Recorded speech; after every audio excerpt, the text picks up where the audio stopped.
You know, I don't think we'll ever get the full story about what the PlayStation 5 is going to offer us in terms of, you know, just the power and the features and things like that until we actually get them in our houses later this year.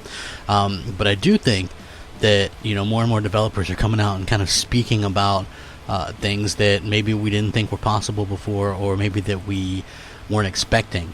And that's something that I hear right here, and a developer is pretty much dropping a megaton on the community at large, just because, you know, it's just one of those things that you don't really expect to hear, but when you do hear it, you're like, whoa, I guess it does make sense, and Sony aren't crazy or stupid after all, you know what I mean? Because a lot of people just assume that Sony really underplayed what Microsoft was doing and really was taken by surprise what Microsoft was doing. In reality, they probably just went a little bit different direction, so that's something that we can talk about a little bit here today.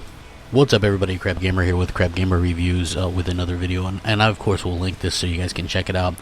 You have a developer talking about the speed, the I/O speed. That's how it's going to allow things that you can't do on any other platform, which is pretty much debunking what a lot of people were theorizing about only first-party people using that when it comes to the PlayStation 5. So there's a lot of debates and things that are going to happen, but one thing that will never really happen is, you know, people...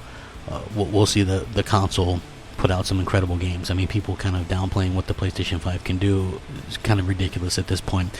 But speaking about the solid-state drives in both upcoming consoles, this person, his name's Matt, remarked that the Xbox Series X solid-state drive is impressive and definitely a huge upgrade. And then according to him, the PS5's I/O is on a whole other level. The Xbox Series X solid-state drive and whole I/O setup is great, with a huge upgrade from anything we've seen before. Microsoft did a really nice job here, absolutely nothing to complain about. But in comparison, the PS5's I/O feels like it was taken from I/O-focused mid-gen upgrade 4 years from now.